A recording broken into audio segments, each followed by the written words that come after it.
beloved Boss Mike Cervera.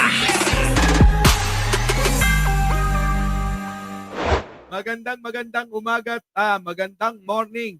Opo, sa inyong lahat. Wala niya. Eto na. Uumpisahan na natin. Mga palabas, ng mga nakaraang araw. Dahil nga dito, mga kababayan, sa pag-live ng isang vlogger ni Duterte, mga kababayan, na pinakalat na i-raid daw yung kanyang bahay. Ayon, mga kababayan, nalintikan na. Kinasuhan na ho ng PNP itong vlogger na ito. Meron pa bang bago, mga kababayan? Puro na lang fake news yung mga pinapakalat ng mga yan. Meron pa ba doon, mga kababayan? Kaya nga ho, yung mga yan nababansagang fake news peddler yung grupo ni Duterte. Di po ba? Alam nyo naman tayo, reaction, bibigay ng opinion, pero hindi tayo gumagawa ng fake news tulad nila Libayan. Di ba, mga kababayan? Kung meron mang gumagawa ng fake news, sila Libayan yun. Di ba? Eto na, mga kababayan. Pasok na natin to. Pasok!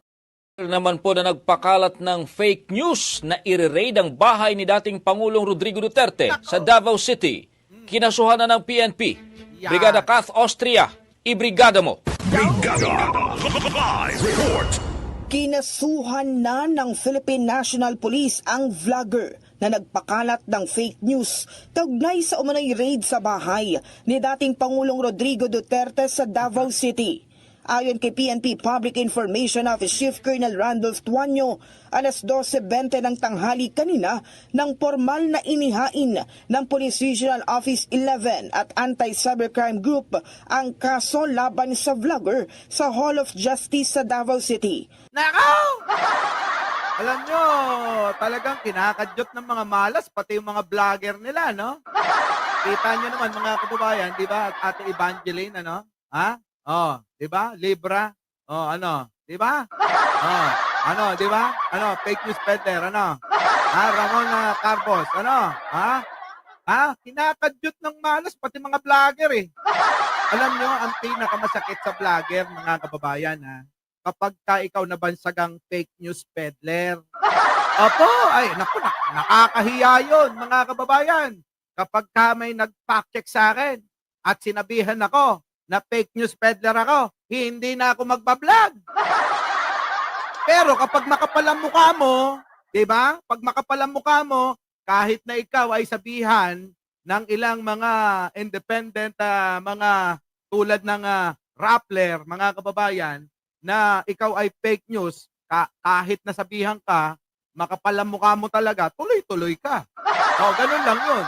Kahit itanong nyo pa kay Libayan, pag makapal ang mukha mo, sabihan kang fake news peddler, tuloy-tuloy mo pa rin yan.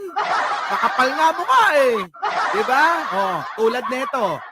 Eto nga, vlogger na nagpakalat na ni-raid daw ang bahay ni Digunyo. Mga kababayan, eto, kinasuhan na. Tandaan nyo, mga kababayan, dito sa social media, dalawa lang. Dalawa lang ang klase ng vlogger. Vlogger na makapal ang mukha at vlogger na nagsasabi ng totoo. At yung mga makakapal ang mukha, imamali nila yung sinasabing totoo ng mga vlogger na nagsasabi lang naman ng katotohanan. Ganun lang ho yan, mga kababayan dalawa lang ang klase. Makakapal ang mukha. Yung mga fake news peddler. Di mo ba? Buti na lang tayo. Mga kababayan. Hindi tayo nababansagan na fake news peddler. Ay bakit? Kanyo, mga kababayan. Hindi ho natin ugali yan. Hindi tayo gagawa ng kahit na na pwede kayong malinlang. Permi aposkol tiro ropa da. Uray no, ikuskusin nyo. Tigrinder taro ropa da. Di nga marunot deta. Hindi ho mapupudpod ang mga pagmumukha ng mga yan. Bakit? Makakapal nga kanino ba naman magmamana kundi sa malapad ang muka? Ay, malapad? Oo, at saka makapal. Sino? Si Sarah. Isip bata raw, mga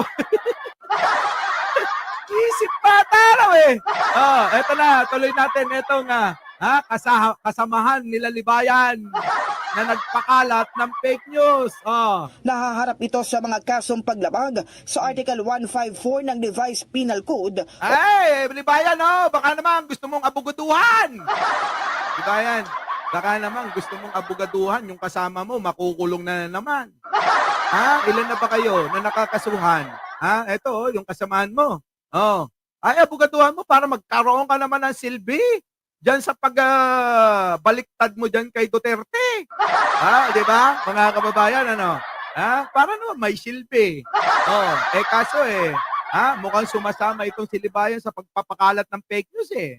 Kaya itong si Libayan napapakyek Oo, aloy. Unlawful use of means of publication and unlawful utterances in relation to Section 6 ng Republic Act 10175 o Cybercrime Prevention Act of 2012. Ayan, Libayan, no? Para sa iyo na yan. Yung mga termino ng mga usaping batas. Naangkop sa iyo, itibang mo ito, yung balita. Sabihin mo, mali yan, mali ito. Di ba? Nakijeski, thank you naman sa Lawasaw. Nga Sara, wow!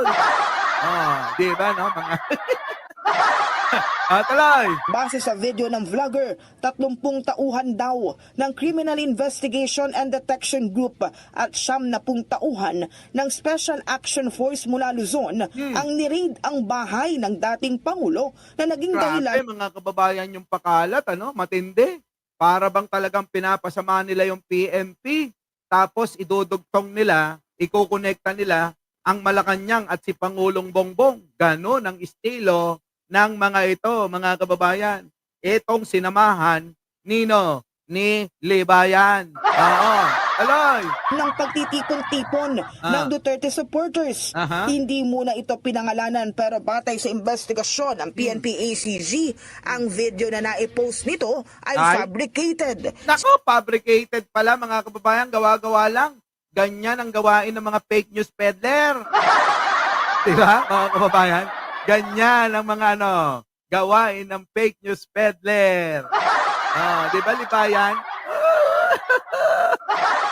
Ay, ang sagwa, no? Kapag ka ikaw nabansagan talagang fake news peddler, nako, Diyos ko, nakakadiri na nakakadiri na yung mga vlogger na ganyan. Babansagan ka ba naman fake news peddler, Tuloy. Sinabi ni Tuanyo, malinaw na bahagi ng disinformation campaign ang kanyang video. Yan na, malinaw na malinaw kaya nga napapacheck sila. Tuloy. Samantala ito ang kauna-unahang kasong isinampa sa ilalim ng bagong tatag na Joint Anti-Fake News Action Committee ng Naku, swerte pa sila, Libayan. Mukhang hindi nyo inaabot yan, Di ba yan, Swerte nyo pa. Mukhang hindi nyo inaabot. Kung hindi, lahat kayo ubos dyan. Malamang, biruin mo. Kung inaabot nyo ito, edi, abogado, kinasuhan, fake news peddler. Damay yung mga aso. Grabe, mga kababayan, tuloy. PNP. In the heart of Shane. Yan, mga kababayan. So, eto na nga, mga kababayan, alam naman natin yan, na talaga namang itong grupo ni Duterte, mga kababayan, wala na hong ginagawang mabuti kung hindi magpakalat ng fake news. Sabi nga natin kahapon, mga kababayan, etong si Sara ang kanilang tinitignan.